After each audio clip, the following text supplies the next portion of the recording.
Greetings, petrolheads! Welcome back to Automation, the car company tycoon game. It seems like from the first part of the entry overview, you guys preferred the Rondini Raven. Most of you.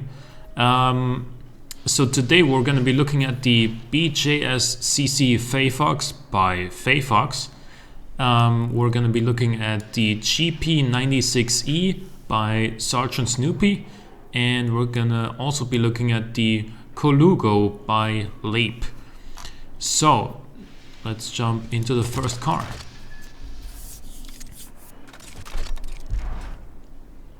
Oh, this is a sort of Honda S2000-esque body. Kinda like that. The front sort of looks like an S2000 too, with the big main grille in the center. The side vents, I mean, sure, they're different, and also the headlamps aren't quite the same, but you start to recognize it immediately. And the rear, yeah, Miata taillights, like it. And let's look at the basics here. Two-door, 2 seats. That's a first, I think. Then sport interior is not a first. Then we have HS steel monocoque and partial aluminum panels. Rear drive, 6-speed manual gearbox. The wishbones are round. And we have a 2-liter turbocharged inline 6 with 174 horsepower, which we're going to be looking at right now. So immediately you see this. The intercooler is too small. And I'm going to be talking about that in a second. So we have a straight 6, which is made from aluminium. We got 4 valves per cylinder with VVL, so turbo and quote-unquote VTEC on the same engine. That's going to make for a fun time. Forged steel crank, I-beam steel converts, and forged pistons. That means we got a strong, we got strong bottom end components, and as a result, tuning, adding more power won't be an issue for those components. 74 VVL profile is kind of aggressive already. There's not like there's still some more room for improvement, and especially, of course, you can mess with the quality sliders. So it is at +0 right now. And the cam profile is a relatively modest 45. This is making very little boost, 0.39 bars, so obviously increasing that will make for a lot of extra power. And yeah, the intercooler is way too small. So yeah, you're gonna look at that. A medium-sized one would get you to 193 horsepower already. And it would only add 3 kilograms of weight. Large? Okay, large doesn't do anything. But the small one is really just... That's the one thing that I would like to throw out there. Replacing your intercooler isn't actually very cheap in real life. That's one of the more expensive things. Actually, I mean, yeah, getting a new turbo altogether is more expensive, so there is that. But at the same time, an intercooler isn't very cheap, and especially because this is like completely red, like a stoplight. It may actually cause the turbos to overheat if you add. If you tune this engine without swapping out the intercooler. So if you're gonna mod this engine, that is pretty much the first thing you should do. Performance intake, even stock, that's pretty nice. Although makes for another cheap mod that you can't do. Yeah, here everything's fine. You can of course muffler, delete it, or whatever. With 2 reverse slow mufflers, this thing is going to be pretty quiet because it's also turbocharged. Yeah, I think that's enough said about the engine. Let's see about some base stats. We got really good drivability, good sportiness, 50 safety pretty much. Weighs just under 1200 kilograms, uses about 9.1 liters per 100 kilometers. It's you know, economy is not very good, but it's not terrible. We got a geared limited slip diff, so I think that's the first time we've seen that in the challenge so far. And while a geared limited slip diff is just better than a viscous one, but it's also more expensive. 17-inch rims on this one, 225s in the rear and 215s up front. That's also the first time we've seen that combination. But it does work on this car. We got vented discs all around, and again really small brake discs on the rear because for whatever reason that works best in automation. Lots of downforce from the downforce under tray. Now this is not something you would expect to see on a car like this, like a downforce under tray with, you know, so much downforce. Interesting choice, but we'll see how that makes it perform. We got more than enough cooling even to support a bunch of extra mods to the engine. We've seen that it has 2 seats and sport interior, standard entertainment, advanced safety, and all driver assist. So this car is pretty much as safe as it's gonna get in this class. Pretty simple suspension stuff here, and a relatively normal setup, but with lots of front camber. Lots of front camber. So let's see how this thing performs. 6.4 seconds 0 to 100.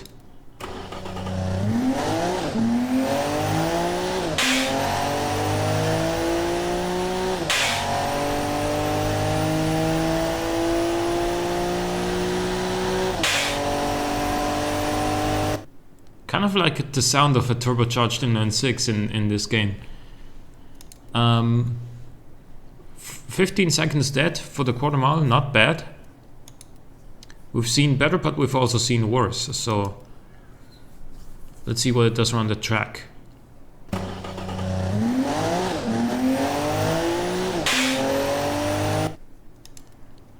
Two 226.99, so 227 flat, you can say. That's pretty good. That's well, if you average out the times of the first couple of cars we've reviewed, this is slightly faster than average, or faster than average, but not as fast as the Avlov, which so far is the fastest car we've seen. So compared to that car, it uses a lot more fuel, so I expect running costs to be more expensive as well. Yep, and they are. And service costs, obviously, with this being an inline-six, are also higher than on the turbocharged inline-4 in that other car. But how much does it cost to buy? 18,600, so that's a reasonable amount. We've had a cheaper car in this competition, but overall, I think it's a fair price for this sort of performance. It's definitely a viable option if you're looking for an entry-level rear-wheel drive sports car.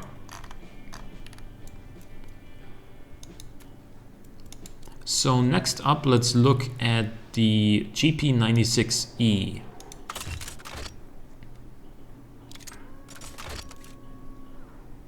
Oh, very different body. Okay, I'm liking that too. Let's see, what's it got? A standard interior, 2 seats, steel monocoque and fiberglass panels, rear-wheel drive 5-speed manual gearbox, and double wishbones all around. Weighing in at 1,020 kilograms. It's one of the lighter cars we've seen so far. It's got a 2-liter naturally aspirated inline-4 with 170 horsepower. Okay, let's take a look at that engine. Right away you see bottom end issues due to the fact that they can take the RPM.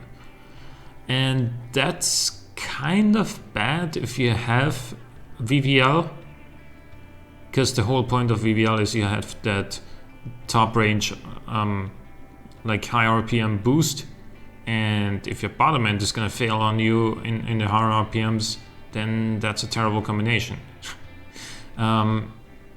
But regardless of that, dual overhead cams with 4 volts per cylinder, and as I've said, VVL.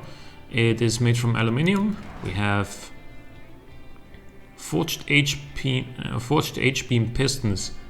I-beam steel would have been better. Yeah, I-beam steel would have been totally fine. 58 VVL profile, 37 cam profile, 9.9 compression ratio. It is naturally aspirated, we said that. It's got throttle per cylinder configuration with a standard intake. Relatively rich fuel mixture we've seen. I think this is one of the richest ones we've seen so far. 7,000 RPM rev limit. Tubular headers, straight foam mufflers.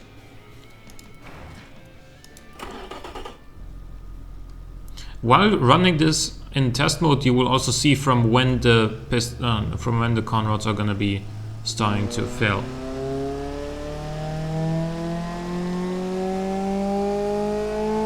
Okay, so that was from like 6500 onwards. Like 6500 is where they started to cause issues. Alrighty. Let's go in here. Geared limited slip diff with a +3 quality, so that's going to be really good, making sure you get good traction and a pretty good 0 to 100 time.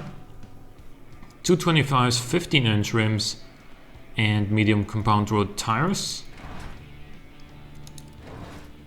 So far, all cars have had alloy rims, haven't they?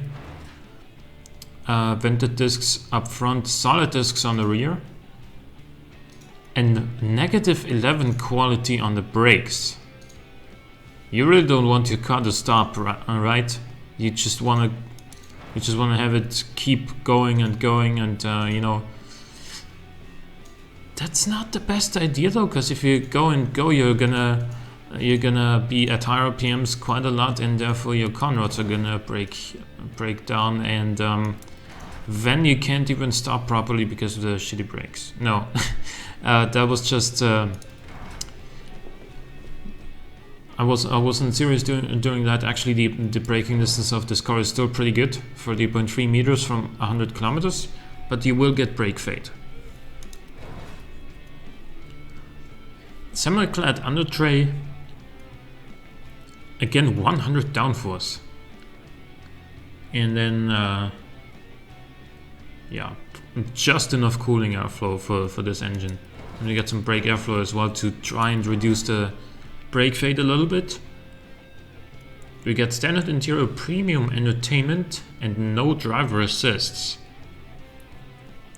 Huh, okay, interesting. This is a purist sports car, but it does have that premium CD player. Semi-active dampers, semi-active sway bars, and progressive springs.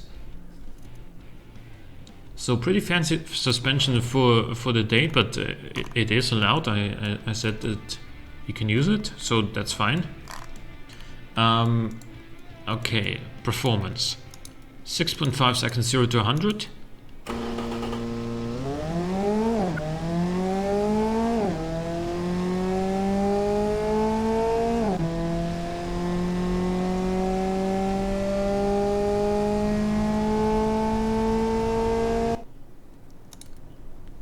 So 15.1 quarter mile is pretty decent. What does it do around the automation track? I expect it to be fairly good because it's light.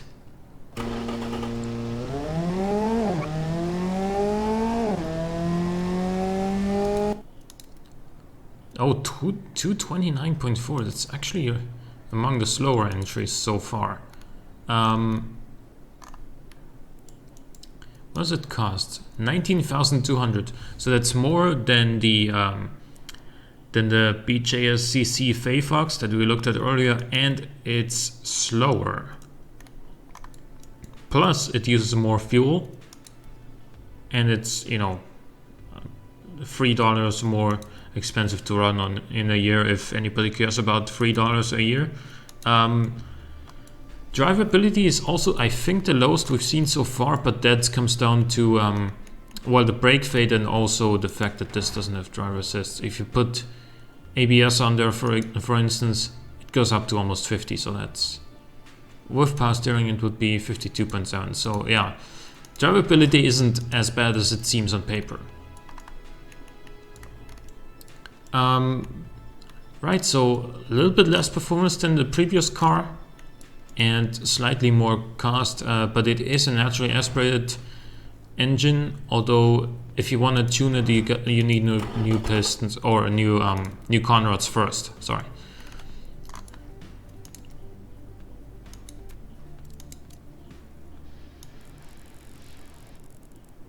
And last but not least, we're gonna have the Colugo by Leap, or Dr. Shiloh as his current name is. Oh, this is an interesting body to choose as well. Very 80s-ish, very boxy. And let's look at this one. This has got 5 seats and the standard interior. So I think this is the first car with 5 seats. It is rear-wheel drive. It's got a 5-speed manual gearbox. Double wishbones up front and multi-link in the rear. Multi-link, I think, is also the first time we've seen that in this competition. It's a 2.4 liter naturally aspirated with 6 with, you guessed it, 200 horsepower. Because so far, I think every inline 6 except for the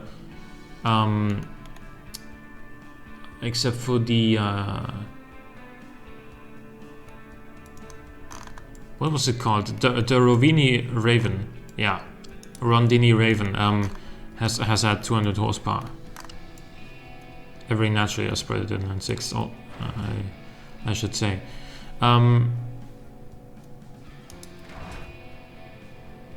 So this is a 4-valve cylinder aluminum head cast iron block straight 6 with VVL and forged steel crank, I-beam steel pistons or conrods and forged pistons.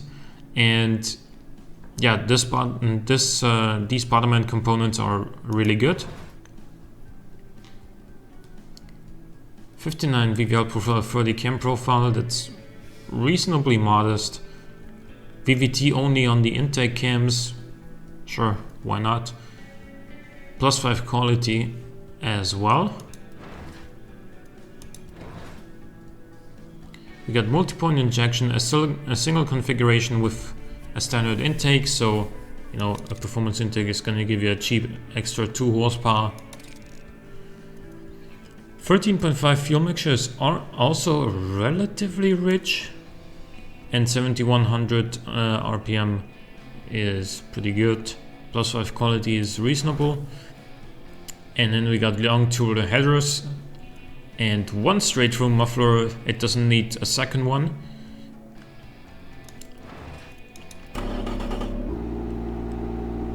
That idle sound.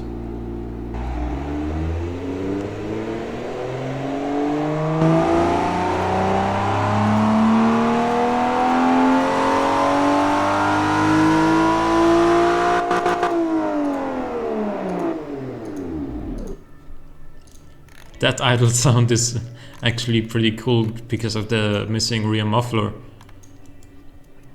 I like that.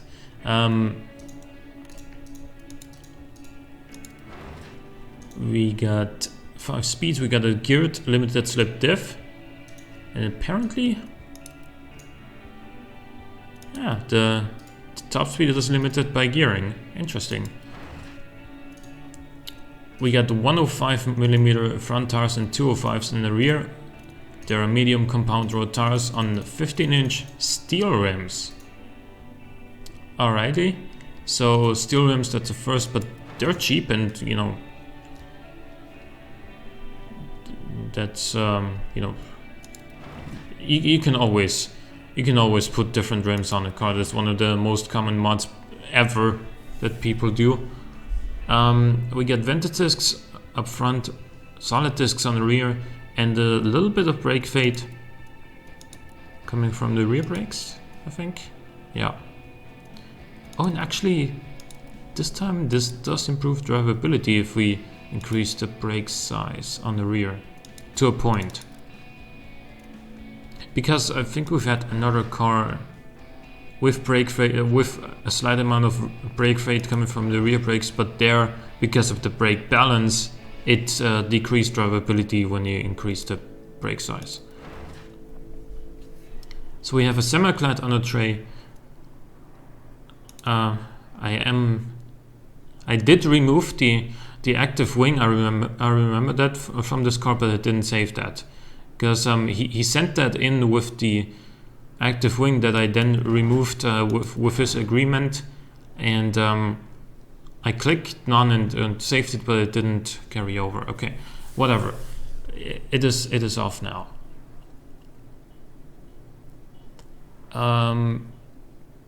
Cooling airflow is good enough, and we get some serious downforce on the rear and on the front as well, to be honest. Basic cassette, standard 90 safety, power steering and ABS, but no traction control. That's totally reasonable. We have semi-active 10% sway bars, and overall we have really good drivability, 61.5. 39 produced bonus is fine. Weight is pretty low with 1090 kilograms. Reliability is good. Economy isn't really. And I think this is the most expensive car to run so far. That's gonna mainly come down to the economy. Yeah, service costs are actually really low. Let's look at the performance of this thing then.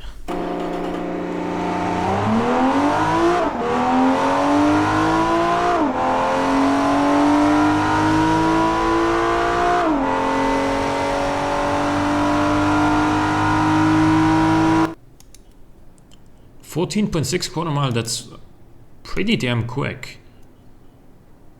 One of the quicker cars we've had so far.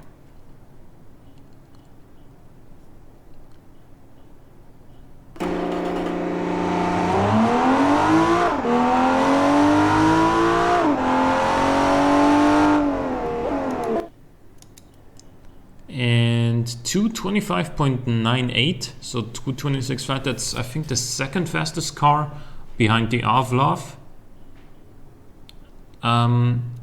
Yeah, pretty damn good performance. And I think the 0 to 100 of 6.2 is also slightly deceiving because it doesn't quite hit 100 in second gear. Yeah, it could be 6.1. Okay, well.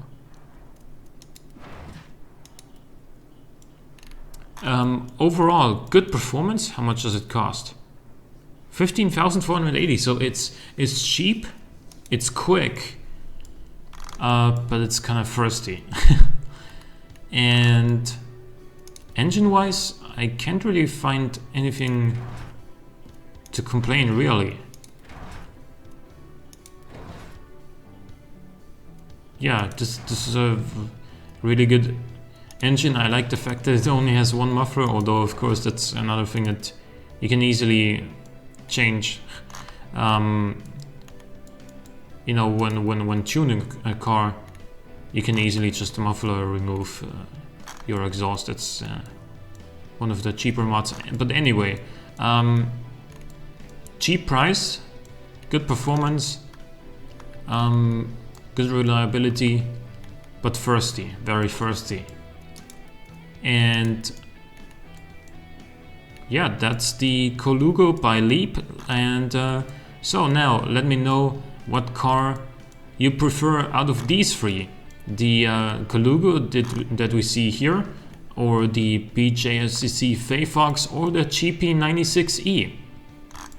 Let me know in the comments, and I'm looking forward to seeing the discussion, and I'll see you again tomorrow with another episode. Goodbye.